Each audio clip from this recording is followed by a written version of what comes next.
পোশাকের কালার ইত্যাদির ক্ষেত্রে যথেষ্ট সতর্কতা অবলম্বন করা শিশু। আব্দুল্লাহ ইবনে আমর রাদিয়াল্লাহু তাআলা আনহুমার বর্ণনা, তিনি বলেন রাআহু রাসূলুল্লাহ সাল্লাল্লাহু আলাইহি সাল্লাম ওয়া আলাইহি সাওবানি মুআসফারান।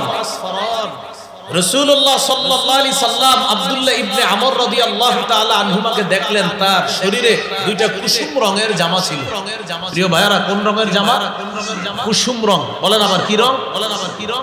فقال رسول الله صلى الله عليه وسلم هذه ثياب الكفار فلا تلبسها। রাসূলুল্লাহ সাল্লাল্লাহু আলাইহি সাল্লাম বললেন, এগুলা কাফেরদের পোশাক, এগুলা তুমি আর পরবা না। এই কুসুম রঙের পোশাক আর পরবা না, এগুলা কাফেরদের পোশাক। এগুলো 9 নাম্বার। পোশাক কালার ইত্যাদির ক্ষেত্রে, বিশেষ করে ছেলে শিশুদের পোশাকের কালারের ক্ষেত্রে যথেষ্ট সতর্কতা অবলম্বন করতে হবে। মেয়েদের কালারে ছাড় আছে, ছেলেদের কালারে আপনাকে সচেতন হতে হবে। 10 নাম্বার, সতর ঢেকে রাখে এমন পোশাকে শিশুকে অভ্যস্ত করা। সূরা আরাফের 26 নম্বর আয়াতে আল্লাহ বলেন, ইয়া বানি আদম ক্বাদ আনজালনা আলাইকুম লিবাসাই ওয়ারি সাওআতিকুম ওয়ারিশা। হে আদম সন্তান, আমি তোমাদেরকে পোশাক দিলাম, যে পোশাক তোমাদের লজ্জাস্থান ঢেকে রাখে এবং এটা সৌন্দর্যতার কারণ। ওয়ালিবাসুত তাকওয়া যালিকা খায়র। তাকওয়ার পোশাক সর্বোত্তম পোশাক। শৈশব থেকে শিশুর সতর ঢাকা এমন পোশাক আমরা তাকে পরাবো। দেখবেন 1.5-2 বছরের বাচ্চাকে যদি হাঁটু ঢাকা এরকম প্যান্ট পরা শিখান, ও যখন লম্বা হয়, ওর প্যান্ট ছোট হয়, তখন দেখবেন ও খালি প্যান্ট টানে, ওর হাঁটু ঢাকার চেষ্টা করে। ওর মস্তিষ্কে বসে গেছে, আল্লাহ বসিয়ে দিয়েছেন যে আমার না হাঁটুটা ঢাকা থাকে, এখন ঢাকা না কেন? শুকরিয়া আদায় করবেন যে আমার রব আমার শিশু সন্তানের বুঝ দিয়ে দিছে হাঁটু ঢাকা রাখতে হবে। এ হলো 10 নম্বর। 11 নম্বর, সাদা পোশাকে অভ্যস্ত করা। সাদা পোশাক সর্বোত্তম পোশাক।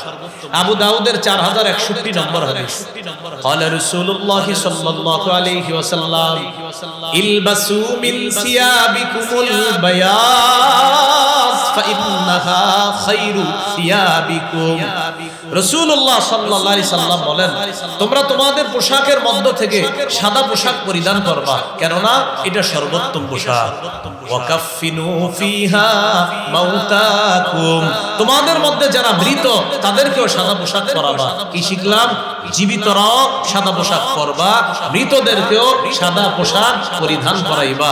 এজন্য জীবিত অবস্থায় সাদা পোশাক পরলে আপনার যেন মাঝে মাঝে মনে হয় আমি জীবিত সাদা পোশাক পরে আসি, মারা যাওয়ার পর আমার আত্মীয় স্বজনরা আমাকে সাদা পোশাকেই কবরে রেখে আসে।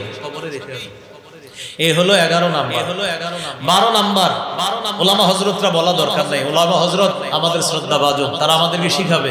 আপনারা যারা আছেন ছাত্র, আমার মতো ছাত্র ভাই, আপনারা একটু বলেন এমন পোশাক পরিধান না করা, যেই পোশাক অহংকার প্রদর্শন করে। এটা 12 নাম্বার। তাহলে অহংকার প্রকাশ পায় এমন পোশাক থেকে শৈশব থেকে শিশুকে দূরে রাখা। قال رسول الله صلى الله عليه وسلم كلوا واشربوا وتصدقوا والبسوا ما لم يخالطه إسراف أو مخيلة। রাসূলুল্লাহ সাল্লাল্লাহু আলাইহি সাল্লাম বলেন, তোমরা খাও, তোমরা পান করো, তোমরা দান করো, তোমরা পোশাক পরিধান করো, যতক্ষণ অপচয় না হয়, অহংকার প্রদর্শন না হয়। খাও তবে অপচয় যেন না হয়, অহংকার প্রদর্শন যেন না হয়। পান করো, অপচয় যেন না হয়, অহংকার প্রদর্শন যেন না হয়। দান করো, দান যেন তোমাকে অহংকারী না বানায়। পোশাক পরিধান করো, পোশাক পরিধান যেন অপচয়ের কারণ না হয় আর অহংকার প্রদর্শনের কারণ যেন না হয়। আল্লাহ কথাগুলো মনে রাখার তৌফিক দান করেন।